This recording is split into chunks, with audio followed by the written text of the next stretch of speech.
The rain poured relentlessly, drenching the streets and leaving the city wrapped in a cold, unforgiving embrace. People hurried past, clutching umbrellas and shielding themselves from the storm. But amidst the rushing crowd, one figure remained still, a young woman, soaked to the bone, clutching a fragile baby in her trembling arms. Her clothes clung to her frail frame, her eyes hollow with exhaustion and desperation. The baby in her arms whimpered weakly, its tiny face pressed against her chest, seeking warmth that she could barely provide. Daniel Westwood, a man of wealth and power, sat in his sleek black car, waiting for the traffic light to turn green. He barely paid attention to the world outside his tinted windows until his gaze landed on her. At first, he did not think much of it. Beggars were common in the city. But then he saw the baby, the way the woman shielded the fragile child from the relentless downpour, her own body shaking from the cold. Something in the scene struck him differently. His fingers tightened around the steering wheel. He had built his empire on ruthless decisions, on logic and numbers. He did not believe in charity. But something, an unfamiliar pull in his chest, made him lower his window. The woman did not notice him at first, too lost in her struggle to keep moving. Her lips were nearly blue, her thin dress offering no protection from the biting wind. Without thinking, Daniel reached for his wallet, intending to hand her some cash. But as he watched her struggle, he knew money would not be enough. Impulse took over. Before he could stop himself, he opened his car door, stepped into the rain, and walked toward her. "Come with me," he said firmly. The woman flinched at his sudden presence, her grip on the baby tightening as she looked up at him with fearful, wary eyes. Daniel pulled the keys to one of his many properties from his pocket and extended them toward her. "Take these. There's a house not far from here. It is warm, safe. You can stay there." His voice was controlled, but inside he questioned his own actions. Why was he doing this? The woman hesitated, staring at him as if he were a mirage. Her lips parted, but no words came out. She looked at the keys, then at him, her body torn between distrust and sheer desperation. "Take them," he insisted. "Get your baby out of the cold." With shaking fingers, she finally reached out and took the keys. Daniel did not know why he felt an unsettling sense of finality as he watched her walk away. But something told him. This was not the last time their paths would cross. Daniel sat in his car, watching as the woman disappeared into the rain, clutching the keys as if they were a lifeline. He had done his part. That should have been the end of it. He had given her shelter, something more than most people would have done. Yet, as he drove off, a nagging feeling settled in his chest, an unease he could not shake. Why had he done it? Why had he, a man known for his cold logic, handed over the keys to one of his houses to a complete stranger? By the time he arrived at his penthouse, he pushed the thought aside. He had more important things to focus on: business deals, meetings, people who actually mattered. But, as the night stretched on, he found himself distracted. He poured himself a glass of whiskey and stood by the massive, floor-to-ceiling windows overlooking the city. His mind kept circling back to her hollow eyes, the way she had held that baby as if it were the only thing keeping her alive. Damn it, he should not care. The next morning, the unease had not faded. Daniel found himself gripping his phone, debating whether to send someone to check on the house. Finally, he decided to go himself. It was a quick drive. He would make sure she had not trashed the place and be done with it. Pulling up to the house, he expected silence, maybe even an empty space if she had already left. But the moment he stepped inside, he heard it. the soft sound of a baby crying. His chest tightened. He followed the sound down the hall to the living room. She was there, standing near the fireplace, her back to him. The baby was cradled in her arms, wrapped in a blanket he recognized from one of the upstairs bedrooms. She was no longer dripping wet, but her clothes were still threadbare, her frame still frail. She had bathed. He could smell the faint scent of soap, but exhaustion clung to her like a second skin. When she turned and saw him, her body stiffened. Her grip on the baby tightened, her eyes wary. "You came back," she said softly. Daniel exhaled, pushing his hands into his pockets. "I wanted to see if you were still here." His voice was neutral, though he was not sure why he felt relieved that she had not left. The woman hesitated, then lowered her gaze. I did not have anywhere else to go."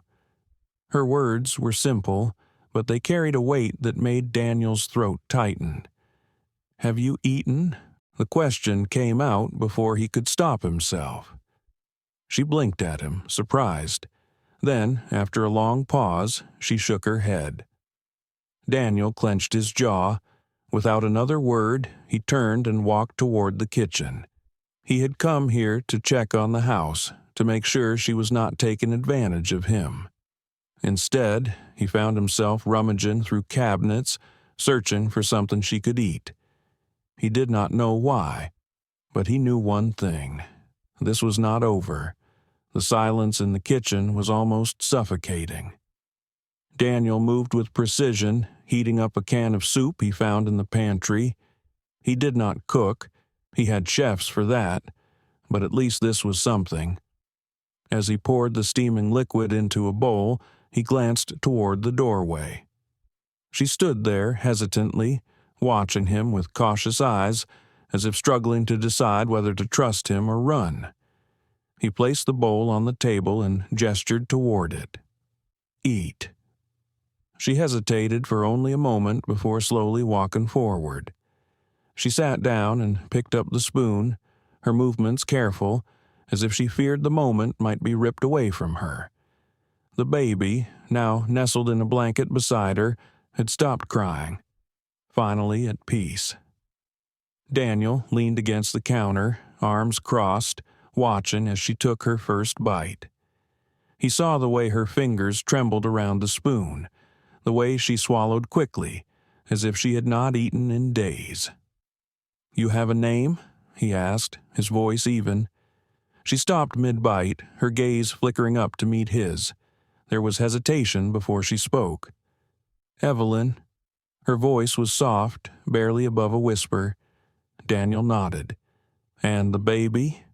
She placed the spoon down, her hand instinctively reaching out to touch the child's tiny fingers.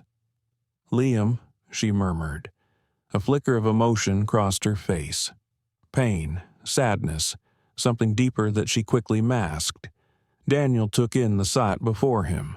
A woman who had been standing in the rain just yesterday, starving and broken, now sitting in his house, feeding herself for the first time in who knows how long. A baby, barely clinging to warmth, now wrapped in a blanket that belonged to him. This was not how his life worked. He did not let people in. He did not make impulsive decisions. And yet, here he was. "Where is his father?" he asked, his voice unreadable. Evelyn stiffened, her hand still resting on the baby. She did not look up this time. For a moment, he thought she would not answer. Then her voice came, quiet but firm. "Dead." The single word was like a weight dropping between them. Daniel studied her carefully. She did not flinch, did not elaborate, did not offer a single detail. But the way her fingers curled slightly into the fabric of the blanket told him everything. He did not push. Instead, he exhaled slowly and turned toward the fridge. "You cannot live off soup," he muttered, more to himself than to her. "I will send someone with groceries." Evelyn's head snapped up, her eyes wide. You have already done enough." Daniel stopped, his grip on the fridge handle tightening. He did not know what to say to that. He had done enough. More than enough. So why did it not feel like enough? Without another word, he pulled out his phone and sent a quick message to his assistant. He was not sure what he was doing, but one thing was clear. This woman and her child had just stepped into his life, and for some reason, he was not pushing them away. Evelyn watched him carefully, as if trying to decipher his intentions. He was a stranger, a rich man who had given her a house, a warm place to sleep, and now food. She should have been grateful. She was. But gratitude was dangerous. She had learned that the hard way. Daniel slid his phone back into his pocket and leaned against the counter, his sharp eyes locked onto her. "How long were you out there?" he asked. His voice was not gentle, but it was not harsh either. It was the kind of tone that demanded honesty. Evelyn hesitated. "Long enough." His jaw tightened. He did not like vague answers. He was a man who dealt in absolutes, in numbers, in clear facts. But she was a woman who had been surviving on the edge, and he could see in her guarded posture that pressing her too hard would only make her retreat further. "You should rest," he said instead. "There are clothes upstairs. Wear what fits. Someone will be here with food soon." Evelyn did not move. She looked at him with something unreadable in her eyes, something between distrust and reluctant acceptance. "Why are you doing this?" she finally asked. Daniel exhaled, rubbing his temple. "I do not know." And that was the truth. He had no reason to care, no reason to be here, no reason to make sure she and that baby were not left to starve. But here he was. Evelyn studied him for a long moment before she reached for the baby, cradling Liam protectively. "Thank you," she murmured. Daniel nodded once, then turned toward the door. But just as he reached for the handle, Evelyn spoke again, her voice softer this time. "I will leave soon. I will not be a burden." Something about her words made Daniel pause. He glanced over his shoulder, meeting her gaze. "Do whatever you want. The house is yours for now." Then, without another word, he left. But as he walked back to his car, something gnawed at him. The way she had said it, like she had been a burden before, like she was used to being thrown away. He had given her a house, food, warmth, but somehow he felt like she needed something more, something he did not understand, and that unsettled him more than he was willing to admit. The following days passed in a blur. Daniel told himself he was too busy to think about the woman and her child, but that was a lie. Every time his phone buzzed, he expected, maybe even hoped, for an update from the house. But Evelyn never called, never asked for anything. It was as if she were trying to disappear inside the very walls he had given her. By the fourth day, the silence began to bother him. He had sent groceries, new clothes, and even some essentials for the baby. His assistant had confirmed that everything was delivered, but there had been no word from Evelyn. Daniel tried to shake it off, telling himself she was not his responsibility. And yet, that evening, he found himself driving back to the house. When he arrived, the lights inside were dim. For a moment, he thought she had left, but as he stepped inside, he heard soft murmuring from the living room. Moving closer, he found Evelyn sitting on the couch, rocking Liam in her arms. Her voice was low, humming a tune that sounded both familiar and heartbreakingly distant. She looked up when she sensed him, her expression unreadable. "You came back," she said, the same words she had spoken before. Daniel exhaled, pushing his hands into his pockets. You did not call. I wanted to make sure you were still here." Evelyn gave a small, almost hollow smile. "You gave me a house. What more could I need?" He frowned at her words. There was something unsettling in the way she said them, like she had been given things before but had never been allowed to keep them. "You do not owe me anything, Daniel," she said quietly. He did not like hearing his name from her lips. It felt too personal, too intimate.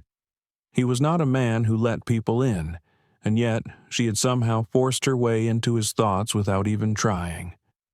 "Are you planning to stay?" he asked instead. Evelyn looked down at Liam, gently running a hand over his tiny head. "I do not know," she admitted, "but I do know that nothing good lasts forever." Her words struck something deep within him.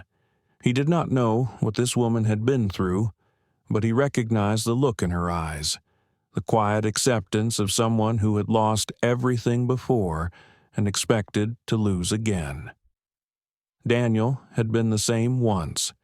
Before he built his empire, before he became the man who had everything, and for the first time in a long time, he found himself wanting to prove someone wrong. Daniel sat down across from her, his gaze steady. "What happened to you?" His voice was not demanding, but it carried weight. He was not asking out of curiosity. He genuinely wanted to know. Evelyn's fingers tensed around the blanket wrapped around Liam. For a long moment, she did not speak. Then, in a voice barely above a whisper, she said, "I had a life once, a home, a husband." She paused, as if the words themselves carried a burden too heavy to bear. And then, one day, it was all gone. Daniel remained silent, waiting. He knew if he pushed, she would shut down. Evelyn inhaled sharply, as if gathering courage. "I married young. He was charming, kind, or at least that is what I thought. But after I became pregnant, everything changed. The man I loved turned into someone I did not recognize. He became controlling, angry, cruel, and when I finally found the strength to leave, I had nothing. No money, no home, nothing but Liam." She swallowed hard, her eyes shimmering. "I thought I could start over, but the world is not kind to women like me. It chews you up and spits you out until there's nothing left." Her voice broke slightly at the last word, but she quickly composed herself. She had told her story without asking for pity, without expecting comfort. Daniel clenched his jaw. He had seen ruthless men before, men who built their empires by crushing others. But to do that to someone you once claimed to love, it made his stomach turn. "You should have gone to the police," he said, though he already knew the answer. Evelyn let out a bitter laugh. "And tell them what?" "That a powerful man decided he did not want his wife and child anymore? He made sure I had nowhere to turn." Her voice was steady, but her grip on Liam tightened. "He made sure I was erased." Daniel felt something sharp twist inside him. He had no business caring about this woman, and yet he did. "You are not erased," he said, his voice firm. Evelyn looked at him then, truly looked at him, as if trying to understand why he was still here, why he cared. "Why are you helping me, Daniel?" she asked, her voice softer now. He should have had an answer. Logic should have dictated his actions. But instead, he found himself saying, "Because I can." It was not the whole truth, but it was enough for now. Evelyn held his gaze for a moment longer, searching for something in his expression. Whatever she found, she did not question it. Instead, she exhaled slowly and looked down at Liam, brushing a gentle hand over his tiny fingers. "I do not want to be a charity case," she murmured. Daniel leaned back, his jaw tightening. "You are not?" She let out a quiet, humorless chuckle. A millionaire gives a beggar a house, food, and clothes. What would you call it?" His eyes darkened. "I call it giving someone a fighting chance." Evelyn blinked, clearly not expecting that answer. Silence stretched between them, filled only by the faint crackling of the fireplace. Daniel was not sure why he felt so strongly about this. He had helped people before, through donations, foundations, things he barely thought about. But this was different. She was different. She tilted her head, studying him with quiet curiosity. "You do not seem like the kind of man who does things without expecting something in return." Daniel smirked, though it did not quite reach his eyes. "I usually am not." Her lips pressed into a thin line. "Then what do you want from me?" The question hung in the air between them. Daniel could have given 1,000 answers, logic-driven ones that made sense. But the truth was, he did not know. All he knew was that something about Evelyn, about the way she fought to survive despite everything, made it impossible for him to turn away. "You want to repay me?" he asked, his voice controlled. She nodded hesitantly. "Then stand back up," he said, his tone unwavering. "Stop acting like you're waiting for the world to knock you down again." Evelyn's breath hitched slightly, and for the first time, he saw something flicker in her eyes. Not fear, not sadness, hope. She looked down at Liam, pressing a soft kiss to his forehead, as if grounding herself. When she looked back up at Daniel, her shoulders were straighter. "I do not know how to start over," she admitted. Daniel's lips curved into something almost resembling a smile. "Then it is a good thing I do." Something shifted in the room, an unspoken agreement settling between them. Evelyn had lost everything, but maybe, just maybe, she had found something new. The next morning, Evelyn woke up to the smell of coffee drifting through the house. It took her a moment to remember where she was, to realize that she was no longer sleeping on a park bench, no longer huddling beneath an overpass with Liam in her arms, praying that the rain would not soak through their thin blanket.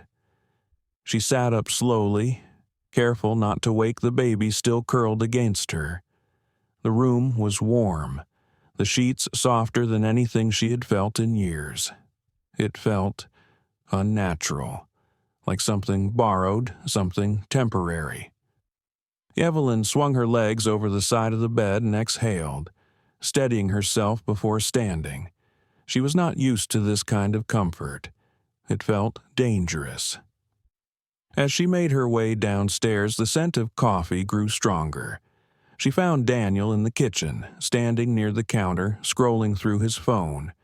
He looked as put together as ever. Impeccable suit, sharp posture, the aura of a man who was always in control. He glanced up when he saw her. "You are awake." Evelyn nodded, suddenly feeling self-conscious in the oversized sweater and leggings he had sent for her. "I heard the coffee." Daniel gestured to the pot. "Help yourself." She hesitated before pouring herself a cup. The warmth of it in her hands felt grounding. She took a small sip, savoring the taste before glancing at him. "You are leaving?" "I have meetings," he said, slipping his phone into his pocket. "But I will have someone check in on you later." Evelyn frowned slightly. "You do not have to do that." Daniel met her gaze, his expression unreadable. "I know." For a moment, silence filled the space between them. It was not uncomfortable, but it carried weight. Evelyn shifted slightly. "Daniel, I meant what I said last night. I do not want to be a burden. I do not want to just sit here and take up space." His eyes flickered with something unreadable. "Then do something about it." She swallowed. "Like what?" Daniel studied her for a long moment, then said, "You said you lost everything. What did you have before?" Evelyn hesitated. I worked at a small publishing company, editing, proofreading. She let out a dry chuckle. Nothing glamorous, but it was something. Daniel tilted his head slightly. Then I will make some calls. Her eyes widened. What? You want to start over? Fine, but do not expect the world to hand you an opportunity. You have to take it. Evelyn was speechless. This was not what she had expected. She thought he would offer her charity, some temporary kindness until he grew tired of her presence. But instead, he was handing her a chance, a real chance, to rebuild. She gripped the coffee cup a little tighter. Why are you doing this for me? Daniel's gaze remained steady. Because I know what it is like to have nothing, he said simply, and I know what it takes to get back up. Evelyn felt something shift inside her. For the first time in a long time, she believed she might actually have a future. Evelyn sat with her coffee, letting Daniel's words settle in. He was offering her something she had not dared to hope for, a way forward. Not just shelter, not just food, but the dignity of standing on her own again. She watched as he adjusted his cufflinks, preparing to leave, and something inside her whispered that she should not waste this opportunity. What if I fail? She asked quietly. Daniel stilled for a brief moment before looking at her. Then you try again. Evelyn exhaled, nodding slowly. Okay. A hint of approval flickered in his eyes. Good. He grabbed his keys from the counter, his movements precise and controlled, like a man who always knew his next step. I will have my assistant send you a few job listings. You can choose what suits you best. She swallowed hard, the weight of reality sinking in. This was really happening. After so long of barely surviving, she was being given the chance to build something real. Daniel turned toward the door, but before he could leave, Evelyn found herself saying, "Thank you." He stopped, glancing back at her. "Do not thank me yet. The hard part is still ahead." With that, he walked out, leaving Evelyn alone with her thoughts. She looked down at Liam, who had begun to stir in his makeshift crib beside the couch. Gently, she picked him up, pressing a soft kiss to his forehead. "Looks like we are getting a second chance, little one," she murmured. For the first time in a long time, hope did not feel like a cruel joke. It felt real, and she was ready to fight for it. Days passed, and for the first time in what felt like forever, Evelyn felt like she was moving forward instead of just surviving. Daniel's assistant had sent her job listings and she had spent hours carefully reviewing them. She was rusty, nervous, unsure if she could still be the woman she once was, but something inside her refused to give up. With Liam resting in his crib, she sat at the dining table, her fingers hovering over the keyboard of the laptop Daniel had provided. She had rewritten her resume 3 times, each version feeling like a battle between who she was and who she had become. But finally, she pressed send. The following morning, she received an email, an interview invitation from a well-known publishing house. She stared at the screen in disbelief before rereading it, making sure she had not imagined it. When Daniel returned that evening, she was waiting for him, hands clasped tightly in front of her. He paused in the doorway, raising an eyebrow at her expectant expression. "Something happened?"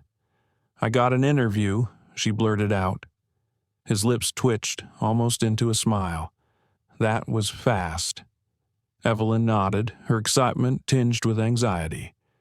"It is tomorrow." Daniel set his keys down on the counter, regarding her for a long moment. "Are you ready?" I think so." He stepped closer, his presence steady and unwavering. "You are," he said firmly. You would not have made it this far if you were not."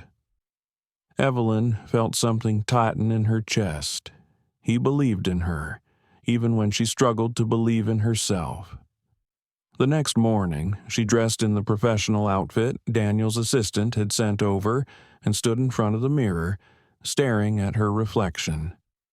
She no longer looked like the woman who had once sat in the rain with her baby in her arms.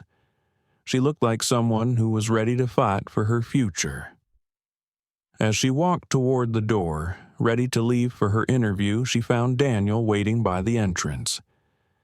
"I am heading out too," he said casually. Then, after a brief pause, he added, "Good luck, Evelyn." She met his gaze, and for the first time, she truly believed she could do this. "Thank you," she said softly before stepping out into the world, no longer as a beggar, but as a woman determined to reclaim her life.